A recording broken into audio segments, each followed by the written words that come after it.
Have you ever wondered what is on the minds of military kids? Find out on today's Public Report.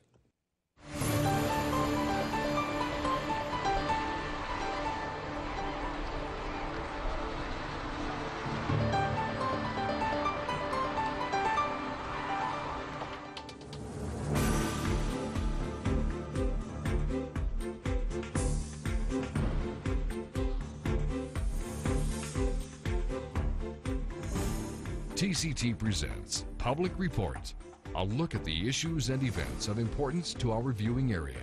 Now, here's your host. Good morning and welcome to Public Report. I'm Eric Brown. Today we are discussing the rewards and joys of military kids. And today's guest knows a lot about this issue. She is Julie Rahm, author of Military Kids Speak. Welcome. Thank you, Eric. Thanks for having me. Thank you for writing this wonderful book. You know, why did you decide to write about military kids? Well, first of all, I am one, and then I became a bonus mom of two, and I decided I just hate the term military brat.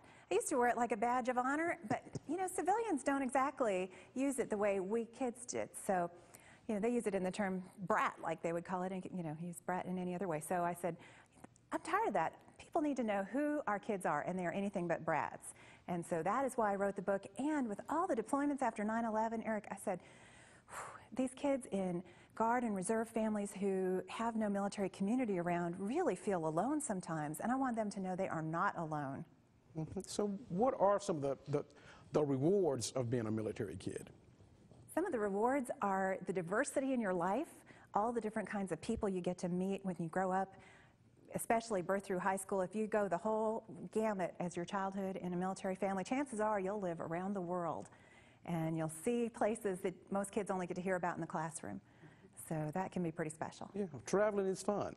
Traveling's fun. But there are challenges too. So what are some of the challenges you find in many of these kids? There's so much change. The only constant in a military kid's life is change. Some kids, by the time they're 16, they've moved 12, 13, 14 times. And so it's constantly getting uprooted, changing your whole life, what you're involved in, having to make new friends, having to just figure out life in this new place. Like maybe you lived in California and you moved to Virginia and now your pants are totally wrong, and just simple things like that. And of course, there's also deployments now, so many frequent deployments. Some children who wrote essays for my book, by the time they were 14, their father had been deployed 4 times for a year to a war zone. And that just creates a lot of worry and anxiety for the kids. I'm interested to know, how did you find these young people and older people too? The young people I found, I held an essay contest and I promoted it to all the Department of Defense schools around the world. And they were very cooperative. They loved the idea. And so a teacher in almost each one of the schools really liked it and used it as an assignment for the kids. So I got a huge number of essays in. Some of them are on my blog, and the best ones are in the book. On the cover, you say, celebrating the way you think about being a military kid. So tell us more about that. That means I want them to be proud of being a military kid. I want them to know they are not brats, and I want them to know, as we talked about before, you came up with junior ambassadors, and I love that. I think they are the face of America on its best day. Yes, that's what military kids are, and they represent our country around the world. And so that's what I mean. I want them to celebrate that they just know how wonderful it is to be part of a military family, because they serve too by being great kids. That's true. They are ambassadors because they deal with many of the young children in other countries. Those other children learn about Americans through these interactions with these children, so they are ambassadors too. They have to adapt to change quickly. They have to make friends quickly. They have to study hard because they're changing schools, so they have to keep up in their studies. So there's so many challenges that these young people face each and every day, but they come out on top. They do. And speaking of schools, sometimes the kids will go to a new school and they'll be right on track. Other times they'll be way ahead and bored or behind and trying to catch up. And so that becomes a real issue too for them. And they have a lot of interesting struggles sometimes. You've got many stories in this book. I encourage the community to look the website up on the screen and find out how they can get this book. Of course, where do the proceeds of this book go? I'm just giving all the proceeds back to programs for military kids. I'm a philanthropist at heart, a philanthropist and a learning junkie, and so the book was for the kids, and any money that comes in from the proceeds goes back to the kids. And it's been so much fun because parents and teachers have really started using the book as a resource.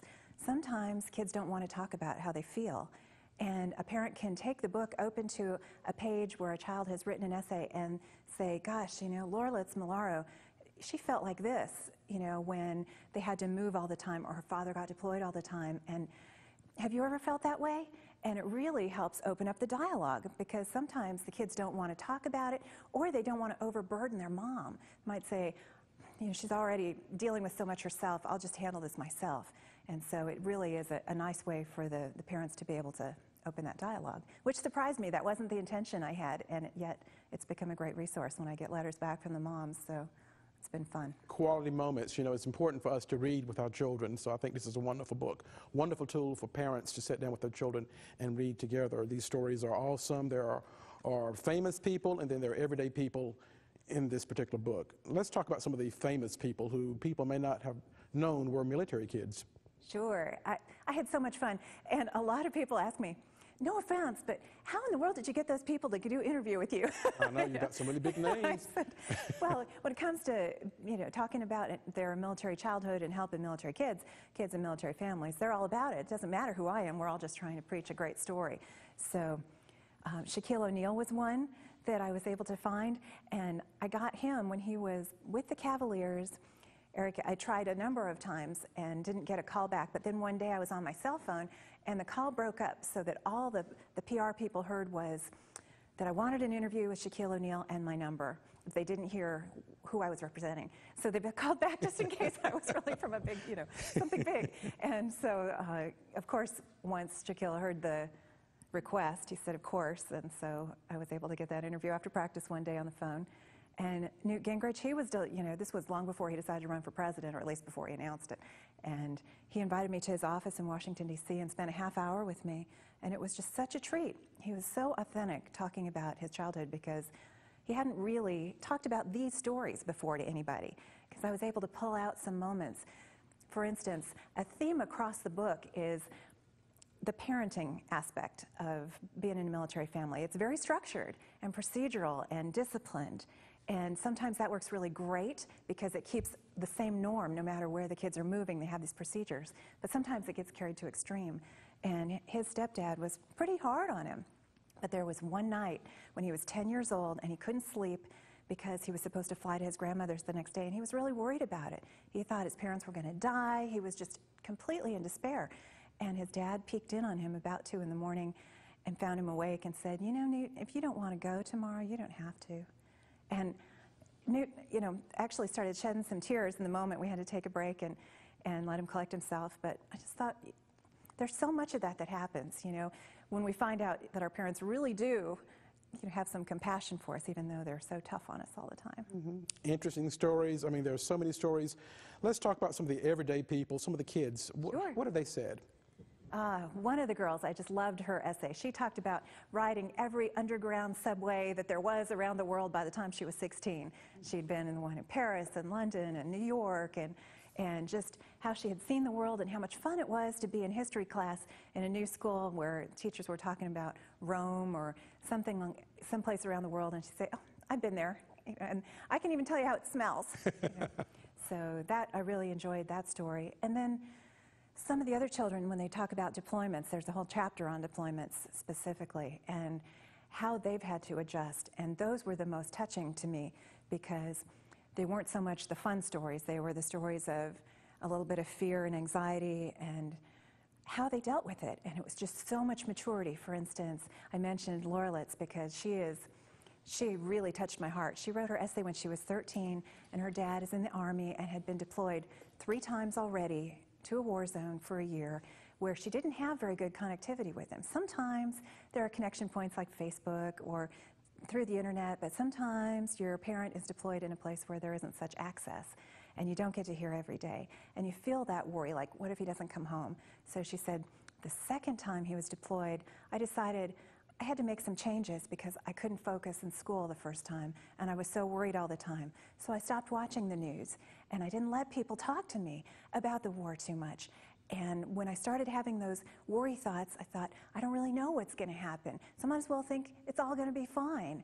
And I focused on the future and how our family was going to be back together and what it was going to be like when he was home again. And so just her own maturity of how she decided to handle this to feel better, I thought, I work with adults all the time in corporate environments who don't know that stuff yet, but just how to use your own mind and be in charge of it. And it was just so inspirational. It is. These are very inspirational stories, and I think it's wonderful you're giving these kids a voice. So we know what's on their minds, and we can celebrate their lives and their contributions, because when a family member has a soldier or someone overseas, it affects the entire family. In fact, the whole family is going to war.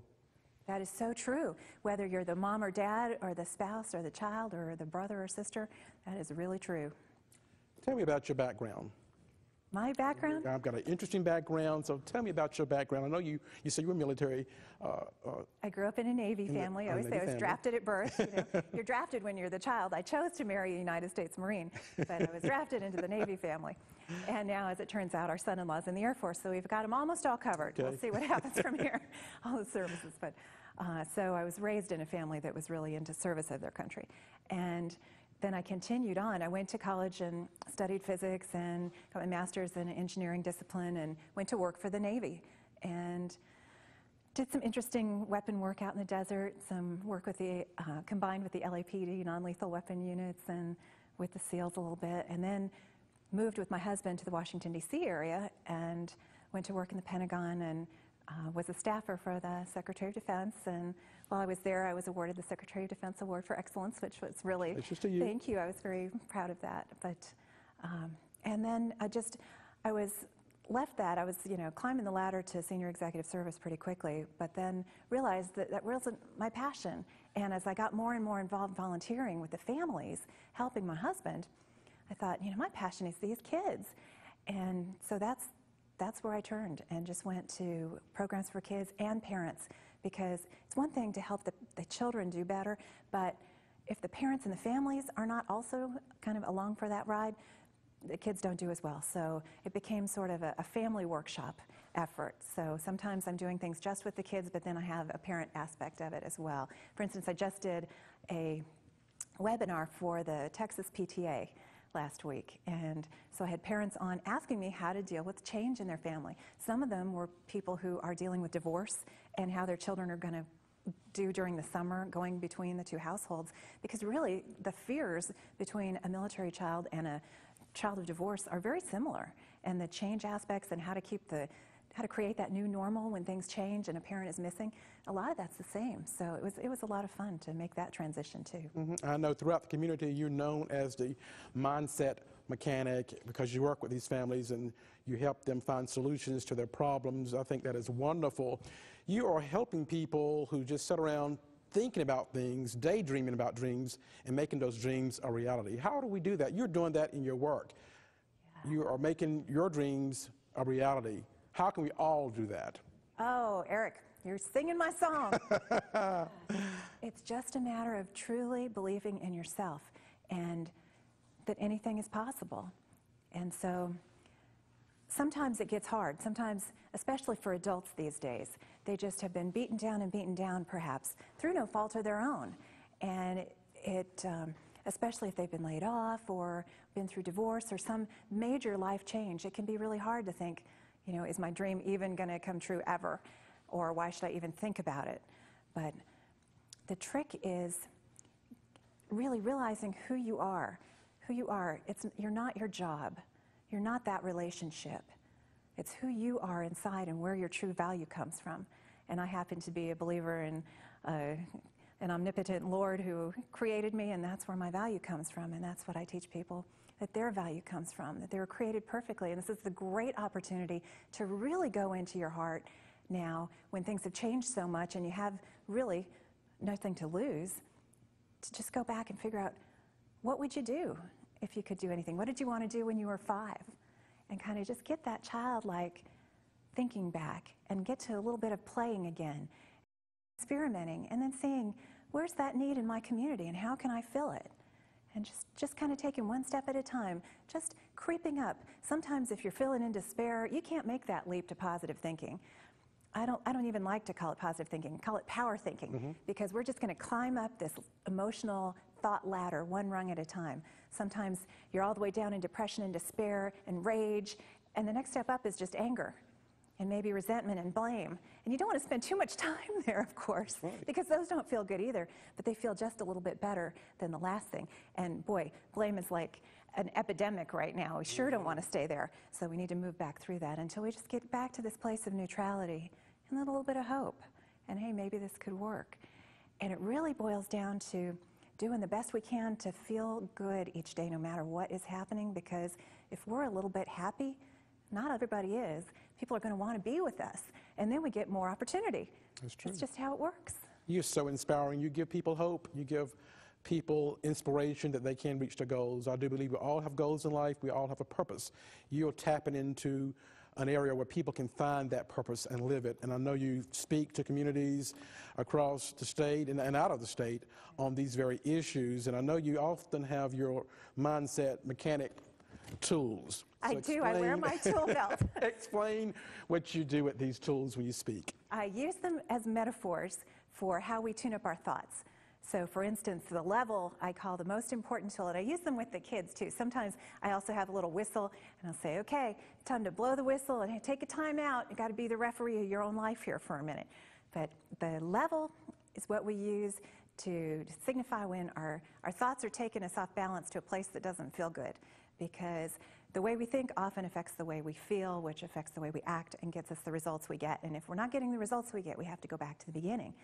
So often what we think is bothering us isn't what's bothering us. Some of the really effective, fast work I do with the kids is helping them get to the root of what's really bothering them. Because they can say, oh, it's this, it's this. But if nothing changes, that's not it. The way you know you've gotten to the root of what bothers you is when something feels different inside you and it's a little lighter, it lightens up a bit. So we go from the level to then I have this flashlight and we shine the light into the dark recesses of our mind to figure out what in the world is going on in there and what is it that we're really thinking. And then we can take the pliers and just yank those thoughts right out of our head. And there's a utility knife there, and the utility knife is what we use to cut the cord to the past, because sometimes we're mad because we've been triggered to something we never resolved. So this seems like that, and I'm still mad about that. So we can just cut that cord simply by recognizing, wait a minute, I felt this way before. And the earliest time I felt this way was in the circle in kindergarten, when my teacher sent Joel to woodshop instead of me. Why didn't she pick me, you know? And so just recognizing that is like using the knife and cutting that cord. And then we can start using the screwdriver, and we can, I use that, it's an attachment tool, so we can connect ourselves with our intentions and our actions and just get toward a positive motion forward. And of course the hammer, people go, oh, I know what to do with the hammer. But we're going to use it positively and hammer in a positive thought framework of power thoughts that really take us where we're going. And of course the tape measure measures your progress. So that's how I use those. And I got those flowered tools. That is my toolkit that I had designed that I take around with me. But I used flowered tools like that when my husband, of course, was gone in the Marines all the time, and I was tired of waiting for people to come and fix stuff. Never fails. As soon as the guys leave, everything breaks. So I became the house engineer, and I thought, it made me feel better if I had happy tools. Well, it's very interesting, and we encourage people to look the website, militarykidspeaks.com, and they can find out about all of this that you do to help families, empower families and children. I do believe in every project we learn or gain something from that experience. So what have you gained from writing this book? Oh my goodness. I have to say the letters, the calls, the emails that I get from children, when I see them face to face and they say thank you, or when I've helped them through one of my workshops, talking about the book, but then they come privately and say, you know, this is really bothering me, and they feel relief, they smile, they thank me, they hug me. Oh my goodness, just bringing relief to a child who doesn't have to suffer anymore is what I've really gotten out of it, and I wasn't expecting that.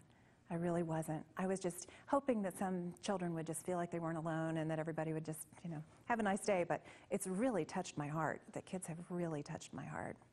Well, I've learned that these children really have wonderful stories to share.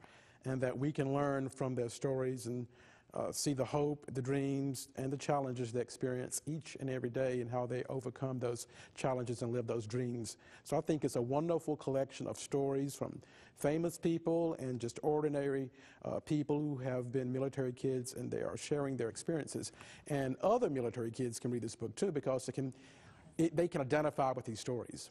They can. That's the other thing that's happened is adults like me who pick up the book and say, oh, did you know that my dad was in the Army or Navy or Air Force and Coast Guard? And gosh, you know, I remember this. I remember how we had to answer the phone. I remember these procedures. In fact, Eric, that procedures become such a part of your life that we still have procedures, even though our children are grown and gone. When I want my husband to pick up something on the way home from work, if it's the usual, you know, dairy stuff that is cold that you need, I say, honey, pick up Dairy Resupply Kit Alpha on your way home, would you please?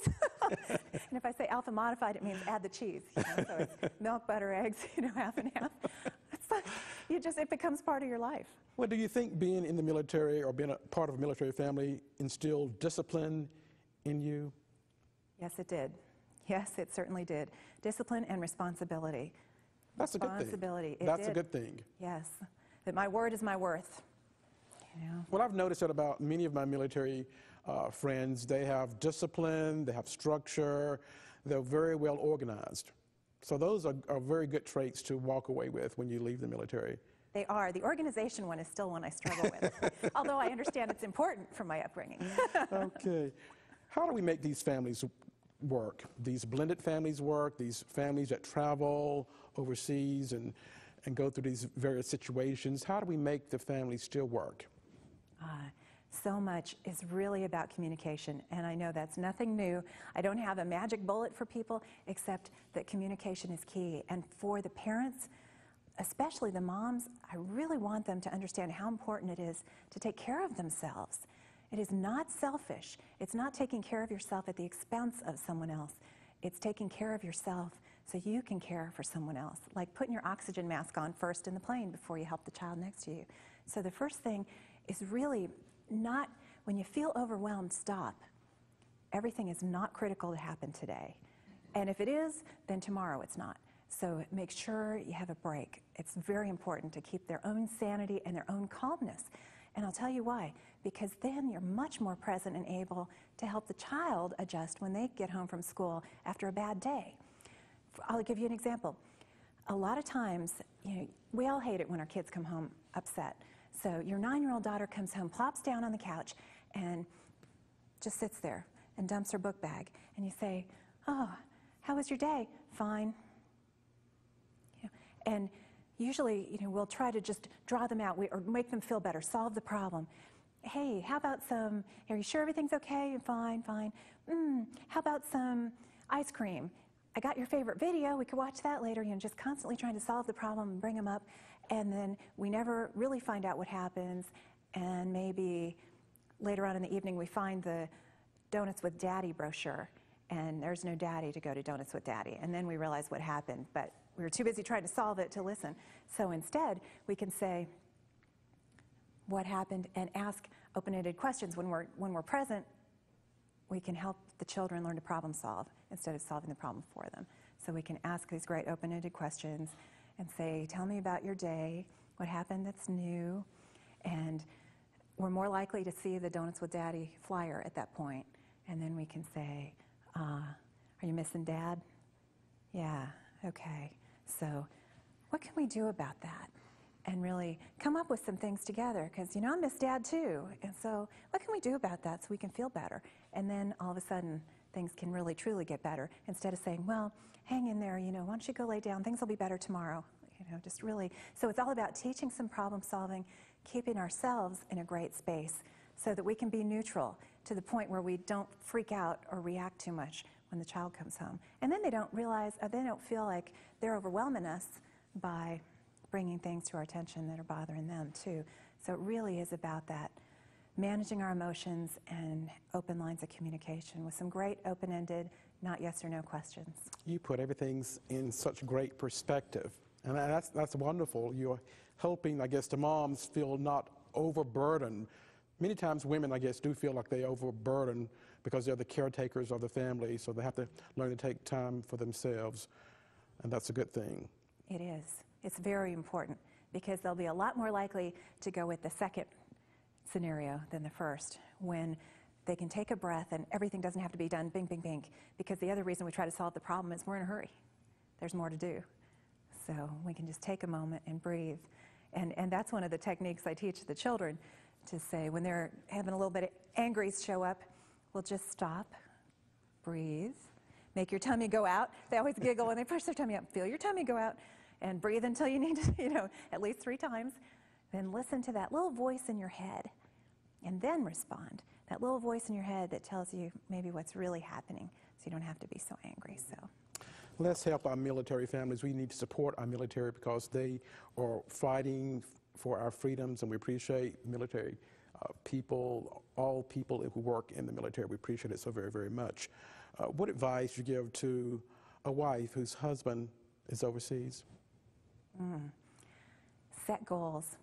Set goals while he's gone, and something that you can accomplish for yourself, maybe that you've wanted to learn or do, or something you can do with the family that just gives the kids something to look forward to. And if there are no children, just keep on, maybe take a class, do something fun for yourself, learn a new talent.